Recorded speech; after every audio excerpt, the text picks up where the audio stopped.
ओम अज्ञानतिमिरन्धस्य ज्ञानाञ्जनशलाकया चक्षुरुन्मीलितं येन तस्मै श्रीगुरुवे नमः।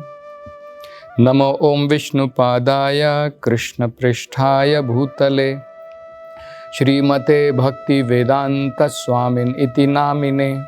नमस्ते सरस्वते देवे गौरवाणी प्रचारिणे निर्विशेषा शून्यवादी पाश्चात्यदेशतारिणे।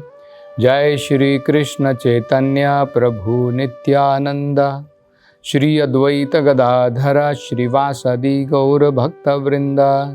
हरे कृष्णा कृष्ण कृष्णा हरे हरे, हरे राम राम राम हरे हरे। हरे कृष्णा। तो पिछली कथा में हम चर्चा कर रहे थे, सूत गोस्वामी इन सभी शौनक आदि ऋषियों से कह रहे हैं कि अगर हम भगवान के महान भक्तों की सेवा करते हैं तो वासुदेव कथा रुचि, भगवान की कथाओं में रुचि अपने आप ही स्वाभाविक तरीके से पैदा हो जाएगी।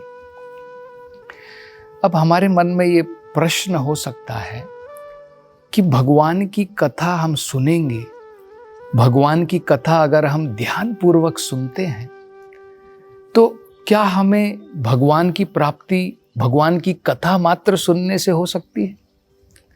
क्योंकि हमने तो सुना है कि भाई पहले जमाने के अंदर में सतयुग में हुआ, त्रेता में हुआ, महान महान संतगण जो हैं वो सब कुछ परिवार को छोड़ करके हिमालय तक जाते थे। अनेकों साल तक, हजारों साल तक अनेकों प्रकार की तपस्याएं करते थे, यज्ञ करते थे। और हम सोच रहे हैं कि बस भगवान की कथा मात्र सुनने से क्या हमें भगवान की प्राप्ति हो जाएगी? तो सूत गोस्वामी कहते हैं कि भगवान की कथाओं के अंदर में बहुत ताकत है। जिस प्रकार से एक दवाई के अंदर में वो ताकत होती है, जैसे ही हमारे शरीर के अंदर में जाती है बीमारी जो है चली जाती है, ठीक इसी प्रकार से भगवान की कथाएं पोटेंट होती हैं। उसके अंदर में वीर्य होता है, उसके अंदर में वो ताकत होती है। तो इसका बड़ा सुंदर वर्णन उन्होंने किया है कि भगवान की कथा जब हम सुनते हैं हमारे जीवन में क्या क्या बदलाव आएगा, इन बदलाव के आने के बाद में भगवान की प्राप्ति हमें कैसे होगी, बड़ा ही जो है क्रम द्वारा वो समझाते हैं, सिस्टमैटिकली। जैसे विज्ञान होता है, जैसे विज्ञान के अंदर में हम हाइड्रोजन ऑक्सीजन मिलाते हैं तो पानी मिलेगा, इस प्रकार से क्रम द्वारा वो समझाते हैं भगवान की कथा सुनने से भगवान की जो है प्राप्ति हमें कैसे हो जाएगी। तो बड़ा सुंदर वो कहते हैं, शृण्वतां स्वकथा कृष्ण पुण्य श्रवण कीर्तनः हृदन्तस्थो हि अभद्राणि विधुनोति सुहृद सताम। वो कहते हैं, शृण्वताम स्वकथा कृष्णा, जब हम भगवान की कथा उसका श्रवण करते हैं, बड़े ध्यान पूर्वक अगर भगवान की कथाओं का हम श्रवण करते हैं तो क्या होता है, पुण्य श्रवण कीर्तनात्। मात्र श्रवण करने से और कीर्तन करने से भगवान की कथाओं का वो बहुत बड़ा पुण्य है। हमें असीमित पुण्य की हमें जो है प्राप्ति होगी। देखिए, हम पुण्य प्राप्ति के लिए क्या क्या नहीं करते हैं। हम अनेकों प्रकार के दान करते हैं, चैरिटेबल एक्टिविटी करते हैं, अनेकों प्रकार के हम कार्य करते हैं। कोई पेड़ लगवाता है, कोई प्याऊ लगवाता है, पानी पीने के लिए व्यवस्था करता है, कोई किसी को भोजन प्रदान करता है। ये अनेकों प्रकार के पुण्य कर्म हैं। लेकिन क्या आपने कभी सोचा है भगवान की कथा मात्र सुनने से हमें जो है असीमित पुण्यों की प्राप्ति होती है? इसलिए सूत गोस्वामी समझा रहे हैं, वो कह रहे हैं, शृण्वताम स्वकथा कृष्ण पुण्य श्रवण कीर्तनात्। भगवान की कथा के द्वारा हमारा जीवन पुण्य से भर जाएगा। और क्या होगा? शृण्वताम स्वकथा कृष्ण पुण्य श्रवण कीर्तनात् विधुनोति ही सुहृद सताम। हमारे हृदय के अंदर में जो भगवान परमात्मा के रूप में विराजमान है, वो जब देखते हैं कि हमारी भगवान की कथा की तरफ रुचि जागृत हुई है, भगवान स्वयं हमारे हृदय के अंदर से विधुनोति सुहृद सताम, भगवान जो अपने भक्तों की हमेशा उनकी देखरेख करते हैं, हमेशा उनके बारे में विचार करते हैं, अपने भक्त के हृदय से जो गंदगियां हैं उसके अंदर में भगवान उसको नष्ट कर देते हैं, उसको धो देते हैं। जैसे अगर हमारा कमरा गंदा हो जाता है तो हम पानी डाल करके धो देते हैं, इसी प्रकार से भगवान की कथाओं के अंदर में इतनी ताकत है। अगर हम सही प्रकार से श्रवण करेंगे, हमारा जीवन पुण्य से भर जाएगा। और क्या होगा, हृदय के अंदर में जो गंदगियां हैं भगवान उसे बाहर फेंक देंगे, हमारे हृदय से वो गंदगियां निकल जाएंगी। ये गंदगियों से हमारे जीवन में क्या होता है, अनेकों प्रकार के हम पाप कर्म करते हैं। ये गंदगियां ही तो हैं। मान लीजिए काम वासना है, अब काम वासना के कारण हम लोग क्या करेंगे, अनेकों प्रकार के कुकर्म करेंगे। लोभ है, लोभ के द्वारा हम लोग क्या करेंगे, अनेकों प्रकार के पाप कर्म करेंगे। मद है, मात्सर्य है, ईर्ष्या है, ये अनेकों प्रकार के जो है गंदगियां हमारे हृदय के अंदर में बैठी हुई है। तो इससे क्या होता है, ये गंदगी अगर बाहर निकल गई तो हमारा जीवन तो बिल्कुल शुद्ध हो जाएगा, हमारे पाप कर्म बंद ही हो जाएंगे। तो कितना महत्वपूर्ण है, अगर हम भगवान की कथाएं सुनेंगे तो हमारे हृदय के अंदर से गंदगियां साफ हो जाती हैं। आगे वो कहते हैं, नित्य अगर हम भागवत सेवा करें, नित्य अगर हम भगवान की कथा सुने और भगवान के भक्तों की सेवा करें तो क्या होगा। नष्टः प्रायेषु अभद्रेषु नित्यं भागवत सेवया भगवती उत्तमा श्लोके भक्तिर्भवति नैष्ठिकी। वो कहते हैं, अगर हम नष्ट प्रायेषु अभद्रेषु, अगर दिन प्रतिदिन रोज हम नित्यम भागवत सेवया, अभी देखिए ये बड़ा महत्वपूर्ण है। भागवत में कहां पर कहा है कि एक हफ्ता भागवत सुन लो और हमारा जीवन बन जाएगा, कहीं पर भी नहीं कहा। भाई ठीक है, एक हफ्ता हम सुन लेते अच्छी बात है, लेकिन एक हफ्ता सुन करके हम सोचे कि हमारा जीवन बन गया, वो सही नहीं है। हमें नित्यम भागवत सेवया। परीक्षित महाराज, उन्होंने 7 दिन क्यों श्रवण किया, उनके पास में 7 दिन मात्र बाकी थे। अन्यथा हमें हमारे बारे में बताया है कि डेली नित्य हमें भागवत का श्रवण करना चाहिए। नष्ट प्रायेषु अभद्रेषु, ये जो अभद्र हैं, जिनके द्वारा हमारा जीवन जो है अनेकों क्लेशों से भरा हुआ है, अगर हम भागवत का श्रवण नित्य करेंगे तो ये सारे अभद्र नष्ट हो जाएंगे। नित्यम भागवत सेवया। और आगे अभद्र अगर नष्ट हो गए तो क्या होगा, भगवती उत्तम श्लोके, भगवान जिन्हें उत्तम श्लोकों के द्वारा जिनकी पूजा की जाती है, भक्तिर्भवति नैष्ठिकी, उनके प्रति हमारी नैष्ठ की भक्ति, निष्ठा के साथ में भक्ति हृदय के अंदर में विराजमान हो जाएगी। आज निष्ठा के साथ में भक्ति नहीं है। आज अगर हमारे जीवन के अंदर में थोड़े दुख आ जाते हैं तो हम लोग भगवान की भक्ति छोड़ देते हैं। हमने कई बार देखा है। एक बार मैंने जब हमारे कोई रेगुलरली आते थे, वो काफ़ी समय तक नहीं आए, तो मैंने उनसे पूछा, भाई क्या हुआ, आप काफ़ी समय से मंदिर नहीं आ रहे हैं? तो उन्होंने कहा, नहीं अभी बिजनेस में लॉस चल रहा है। तो देखिए, हम लोग कई बार बिजनेस में लॉस हो गया तो मंदिर जाना छोड़ देते हैं। कुछ हमारे जीवन के अंदर में कुछ दुख आ गया तो हम लोग भगवान की भक्ति छोड़ देते हैं। तो अगर हम भगवान की भक्ति नित्य करते हैं और भगवान की कथाओं का श्रवण करते हैं, निष्ठा के रूप में भगवान की भक्ति हृदय में विराजमान हो जाएगी, उसको कोई नहीं निकाल पाएगा।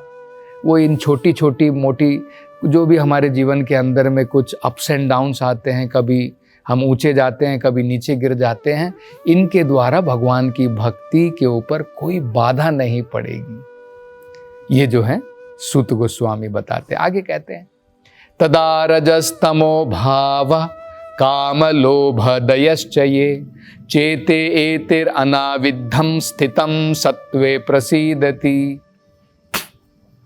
भगवान की कथा रोज सुनने से, दिन प्रतिदिन सुनने से और क्या होगा, हमारे हृदय के अंदर में रजोगुण तमोगुण का प्रभाव, ये नीचे के गुण हैं। रजोगुण और तमोगुण जो हैं ये नीचे के गुण हैं, इनके द्वारा बंधन होता है। सत्व गुण ऊपर का गुण है, उच्च गुण है, उसके द्वारा हमें प्रकाश मिलेगा जीवन में, उसके द्वारा मुक्ति की प्राप्ति होगी। तो भगवान की कथाओं से क्या होगा, रजोगुण और तमोगुण का प्रभाव हमारे जीवन में कम हो जाएगा। तदा रजस तमो भाव काम लोभ दयश्च ये, मतलब क्या है, रजोगुण और तमोगुण के प्रभाव से हम कैसे समझ सकते हैं, काम और लोभ, काम वासनाएं और लोभ, इसके द्वारा हम समझ सकते हैं कि हमारा जीवन जो है रजोगुण और तमोगुण से भरा हुआ है। काम लोभ दयश्चये चेते एतेर अनाविद्धम, और इस काम और लोभ के द्वारा हमारा हृदय बिधने में लगा हुआ है, अनेकों प्रकार के कष्ट दे रहे हैं ये निम्न गुण। तो क्या होगा, स्थितम सत्वे प्रसीदति, ये निम्न जो नीचे के जो गुण है जब चले जाएंगे, ये काम और क्रोध और ये लोभ ये सब चले जाएंगे, तब हमारे जीवन में क्या बाकी रह जाएगा, सत्व गुण रह जाएगा। स्थितम सत्वे प्रसीदति, और जब सत्व गुण आएगा उसका लक्षण क्या है, हमारा जीवन प्रसन्नमय हो जाएगा। आज हमारा जीवन दुख से क्यों भरा है, ये आप छोटा सा सीक्रेट समझ लीजिए आपके जीवन में। जब तक जीवन के अंदर में तमोगुण रजोगुण का प्रभाव है, काम लोभ ये सब रहेंगे और हमारा जीवन दुखों से भरा रहेगा। भगवान की कथा सुनेंगे, उसके द्वारा तमोगुण और रजोगुण नष्ट हो जाएंगे, केवल सत्वगुण रह जाएगा। और अगर हमारे जीवन में केवल सत्वगुण रह गया तो उसका लक्षण क्या रहेगा, प्रसन्न। हम केवल अपने जीवन में प्रसन्न रहेंगे, दुख दूर हो जाएंगे। तदा रजस तमो भावा काम लोभ दयश्चये चेते एतेर अनाविद्धम स्थितम सत्वे प्रसीदति। सत्व गुण में आने के पश्चात हम केवल प्रसन्न रहेंगे। आगे क्या होगा, प्रसन्न हो गए भाई, ठीक है, बढ़िया बात है। एवं प्रसन्न मनसो भगवत भक्ति योगतः, जब हम भगवान की भक्ति में इस प्रकार से प्रसन्नता पूर्वक भगवान की भक्ति में लगे हैं, एवं प्रसन्न मनसो भगवत भक्ति योगतः, और शीयन्ते चस्य कर्माणि, जितने भी हमारे कर्म की ग्रंथि है वो सब जो है चली जाती है। आगे वही यही बताते हैं, विद्यते हृदय ग्रंथि छिद्यन्ते सर्व संशयः, जो भी हमारे हृदय के अंदर में जो ग्रंथि लगी हुई थी वो सब नष्ट हो जाती है। विद्यते हृदय ग्रंथि छिन्दन्ते सर्व संशयः, अभी हमारे मन के अंदर में बहुत सारे संशय हैं, बहुत सारे डाउट हैं, भगवान है या नहीं है, भगवान निराकार है, आकार वाला है, क्या है, संसार के बाद में पुनर्जन्म होता है नहीं होता है, ये सृष्टि की रचना कैसे हुई है, अनेकों प्रकार के संदेह, डाउट, हमारे संशय हमारे जीवन के अंदर में बने हुए हैं। तो क्या होगा, विद्यन्ते सर्व संशयः, सारे संशय जो है हमारे जीवन से दूर हो जाएंगे जब हम प्रसन्नता के द्वारा भगवान की भक्ति में लग जाएंगे, तो ये सारे संशय भी दूर हो जाएंगे। विद्यन्ते हृदय ग्रंथि छिन्दन्ते सर्व संशयः, और क्या होता है, जब हम भगवान को इस प्रकार से, हमारे मन के अंदर से संशय दूर हो जाएंगे, हमारे मन से कर्म की ग्रंथि निकल जाएगी, एवात ईश्वरे एवात आत्मनीश्वरे, तब हम साक्षात भगवान के दर्शन कर सकेंगे। तो बड़ा सुंदर वर्णन जो है इस प्रकार से सूत गोस्वामी कहते हैं, और वो आगे इसका सार बताते हुए कहते हैं, इसका कंक्लूजन बताते हैं, इसका अंतिम पॉइंट बताते हैं। वो कहते हैं, इसलिए हे शौनक आदि ऋषि, बहुत लंबे समय से, चिरकाल से, इसलिए जो लोग बुद्धिमान हैं वो देवताओं की उपासना नहीं करते हैं, वो केवल भगवान कृष्ण जो आदि पुरुष हैं उनकी उपासना में लगे रहते हैं। ये तो हमने भगवत गीता में भी देखा है, भगवान भगवद गीता में बताते हैं कि देवताओं की उपासना के द्वारा हमें केवल भौतिक सुख समृद्धि की प्राप्ति हो सकती है, जो नश्वर है, जिसका अंत एक दिन हो जाएगा। इन देवताओं का भी अंत हो जाएगा, उनके द्वारा दी गई जो भी वो आशीर्वाद हमें देंगे इस भौतिक संसार के अंदर में, उनका भी अंत एक दिन निश्चित है। लेकिन जब हम भगवान की भक्ति में लगते हैं, जब हम भगवान की उपासना में लगते हैं, तो इस भौतिक संसार से मुक्ति की भी प्राप्ति होगी, और मुक्त जब हम लोग हो जाते हैं तब हमें भगवान की भक्ति की भी प्राप्ति हो जाती है। तो सबसे पहले तो हमारे हृदय के अंदर से ग्रंथि चली जाएगी, सारे के सारे जितने भी ये तमोगुण रजोगुण के ये सब गुण चले जाएंगे, हम सत्व गुण में आ जाएंगे, और जब प्रसन्नता से भगवान की भक्ति करेंगे भगवान के दर्शन हो जाएंगे, और जब हमें भगवान के दर्शन हो जाएंगे तो हमारा जीवन जो है सुख से भर जाएगा, आनंद के साथ में भर जाएगा। तो अब जो है आगे सूत गोस्वामी और एक बड़ा सुंदर वर्णन करने वाले हैं। वो बताएंगे कि किस प्रकार से सत्व गुण में अगर हम उपासना करते हैं, रजोगुण में और तमोगुण में उपासना करते हैं, इन तीनों के फलों में भेद होता है। जब सत्व गुण में उपासना करते हैं उसका फल अलग मिलेगा, तमोगुण में करेंगे उसका फल अलग मिलेगा, रजोगुण में करेंगे तो उसका फल अलग मिलेगा। और इसकी चर्चा हम अगली कथा में करेंगे। हरे कृष्णा। हरे कृष्ण मूवमेंट के संस्थापक आचार्य श्रील प्रभुपाद की हार्दिक इच्छा थी कि भगवान श्री कृष्ण और श्रीधाम वृंदावन की महिमा का पूरे विश्व में प्रचार हो। मथुरा वृंदावन में निर्माणाधीन गगनचुंबी वृंदावन चंद्रोदय मंदिर श्रील प्रभुपाद के इस उद्देश्य को समर्पित है। यह परियोजना वृंदावन को विश्व मानचित्र पर एक अनुपम छवि प्रदान करेगी। स्कंद पुराण में उल्लेखित है कि भगवान श्री कृष्ण के लिए एक मंदिर का निर्माण प्रारंभ करने मात्र से 7 जन्मों में किए गए पापों का नाश हो जाता है, और ऐसा करने वाला व्यक्ति नरकीय लोकों में कष्ट भोग रहे उसके पूर्वजों को मुक्त कर सकता है। अतः एक सुनहरा अवसर है भगवान श्री कृष्ण के लिए विश्व के सबसे ऊंचे मंदिर के निर्माण में सहयोग देकर सर्वोच्च पुण्य का भागीदार बने। 1 स्क्वायर फीट मंदिर निर्माण सेवा राशि 2100 रुपए मात्र। अधिक जानकारी के लिए संपर्क करें 8585850033 एवं 7725977260।